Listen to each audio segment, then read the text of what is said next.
Hello friends, uh, today we are going to discuss in this particular session about the computer networking. What do we mean by computer networking? Networking basically is connecting two or more computers, so that is why it is called networking. Networking two or more computers, right? So interconnecting computers to enable them to communicate, share resources and exchange data. So what we basically are doing, we are doing what? We are connecting two computers or more of them so that they can communicate with each other, they can share resources. What do we mean by share resources? Let's say only one of them is connected to a printer and the other computer which is not connected to a printer, it wants to access the printer. So now it can access the printer using the computer which is connected to the printer. So this is what we mean by sharing of the resources. If you go to a bank branch, you would find that just one computer would be connected to the printer. However, the other computers can, because they are all networked, they all have been connected to each other, and that is why the other computers would be able to also print whatever documents they wish to, right? So this is what we mean by sharing of resources and exchanging of data. If you go to a bank branch, you would find that there are, let's say, 3 or 4 different tellers, rokadiyas, right? So 3 or 4 different tellers, you can go to any window. Supposing you go to one window and let's say there are 2000 rupees in your account and you have withdrawn all 2000 of them, can you go to a second window and again withdraw the amount? No, you cannot. Why? Because they are also communicating and exchanging data among them.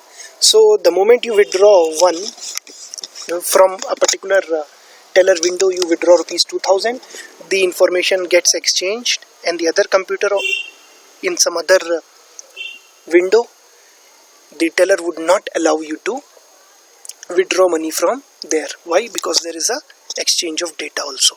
So this is what computer networking helps you in. Now what are the benefits? Benefits are manifold. Number one benefit is that it enables communication between the users. So the different users which are connected in different places. Now let's take example of you have been to so many companies. So let's take example of Ashoka Leyland. For example, if the supply chain gets to know that they are about to receive 1 lakh tires, supposing they get to know, how do they pass on this information to somebody in the production department? They use the networking only, so they are able to communicate between they are able to communicate the information to some other user in some other department, making use of the computer networking. Again, the same data, if the computers are interconnected and they are formed into a network, then the same data can be accessed by the multiple users, right? So what you can do, if for example, just like the example that I took just now in the bank, now there is a data which has been stored there in the bank server regarding how much money you have in your account, fine. And if you go to any window and you ask them as to how much money you have got in your account, any window would be able to, any teller window, any computer terminal would be able to provide you the response and would give you the correct response. Why? Because they are basically network and they are sharing the data from the server where the data regarding the balances in the accounts of different customers is stored, fine. So it also allows the same data to be accessed by the multiple users, allows use of software or any one computer by others in the network. So even if there is one particular software installed in just one computer, the other computers can also make use of it, right? They don't need to install the same software also. They simply can make use of the software which has been installed in some other computer in the network. Then enables sharing of expensive resources. I gave you the example right in the beginning of a computer which is connected to a printer. If the other computers in the branch, they can do what? They are not connected to printer. It's just simply not possible for you to connect all the computers to the printer. So even if the other computers in the branch, they are not connected to the computer, they are not connected to the printer, they can make use of the printer just because they have been networked, right? So networking allows you to share expensive resources. So the printer would not be connected to all the computers, scanners would not be connected to all the computers, fax would only be connected to one computer, but the other computers in the network can also make use of these machines, right? So we cannot have simply for every single computer we cannot have a printer.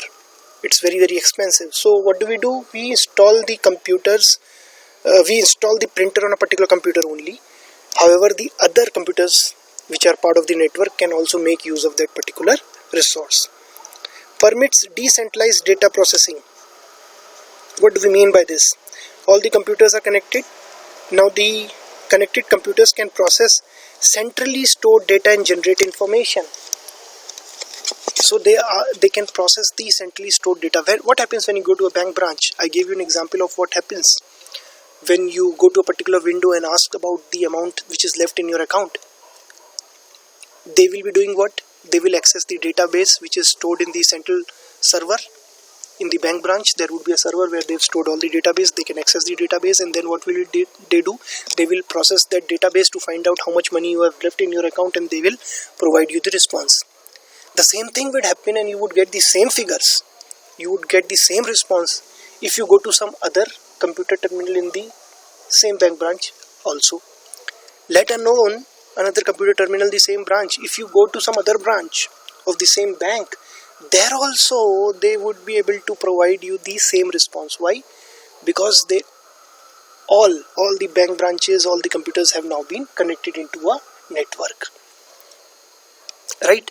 And what do? They basically process these data which has been stored in the central server, and they can provide you information regarding how much money is left in your account.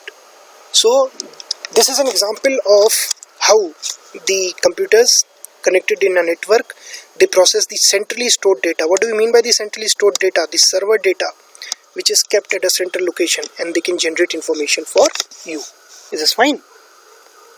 So this is what we mean by networking, and these are the benefits of computer networking. Now let us talk about the different types of networks. We have already had a discussion on this in the class, so we'll be having a very brief look at this. LAN, MAN and WAN, right? So you know the first one is the LAN, and when you move from left to right, you would find that the area coverage would increase. However, the speed would decrease. So in this direction from left to right, the area coverage will keep on increasing, which means LAN would be covering smaller area while MAN and WAN would be able to cover wider areas, larger areas. So as I said, LAN is local area network. It covers only limited area. For example, within a building or a factory, if you want to connect all the computers, for example, this can also happen in the college. If you want to connect all the different computers in different departments, you can make use of a local area network, LAN. And mostly the ownership in LAN is private. The data transfer is speed. However, since there are limited number of computers connected, the coverage is also small, the data transfer is faster, and the congestion is less. So there would be less network traffic. Naturally, less number of computers in a LAN, so less network traffic, so less congestion. Congestion is bheed bhaad, and here we are talking about congestion of the signals, right? So there would be less congestion. However, the coverage is much smaller. On the other hand, we have got the metropolitan area network. It would cover the whole metropolitan area. That is why it's known as a metropolitan area network. It would cover the whole metropolitan, means it would cover maybe a metropolitan city. So it could be having a coverage of 80-100 kilometers at the max. Ownership, however, is public. It could be private also, right? So the ownership, such networks are generally owned by the public sector enterprises, owned by the government, and very rarely are they private. Fine. However, since the coverage is larger, a larger area is being covered, speed is going to be a little less than the LAN. So it is at a very moderate speed that the data transmission takes place, and the congestion would also be more than LAN because naturally more computers are connected, right? Then we've got the wide area network, and this would cover the whole globe, large geographical areas, almost the whole globe can be covered. So that is the kind of area that a WAN, wide area network, would cover, and that is why it is known as the long haul network. However, the speed, as I said, would be much slower. Since the area coverage is more and there are more number of people, more number of computer terminals connected, so naturally the speed is going to be slower. One example is the internet. Now internet can be considered to be a wide area network. You can access this internet from any part of the world. This is basically a wide area network. Another example could be the Swift. Now this is basically a WAN which only and only, now internet connects whosoever wants to get connected. So it's basically an open kind of a wide area network wherein everybody can have access. However, Swift is a closed kind of a wide area network wherein only the banks and the financial institutions can have access to it. And this particular WAN, which is known as Swift, you can have a look at the full form of Swift on the internet. The main purpose for which we actually have come up with this kind of a wide area network is for communication between various, as I said, between banks and other financial entities. And basically the objective is to transmit banking related information. For example, let's say, if a particular bank here in India has issued a letter of credit and then it is partnering with, let's say, a bank in China, then the two banks can communicate and can exchange information on this particular wide area network, right? And that is why this particular wide area network has been thought of, and it has more than 3,000 banks in more than 60 countries connected to it. So this is a wide area network which has so many entities connected to it, and this is implemented using private and public network, many times through telephone lines and many times through satellite communication also. We have discussed satellite communication where we talked about the VSATs. So through satellite communication also the connection takes place, and many times it is through the telephone lines, right? So the connection is through both the modes. This would be the wireless one and this would be the wired one through the telephone lines. So this is how the WAN operates. With this we are closing our session on networks, and then the next session we will be moving on to the data, and then we'll be having a look at different methods that we have to collect and store data. Fine. Thank you very much.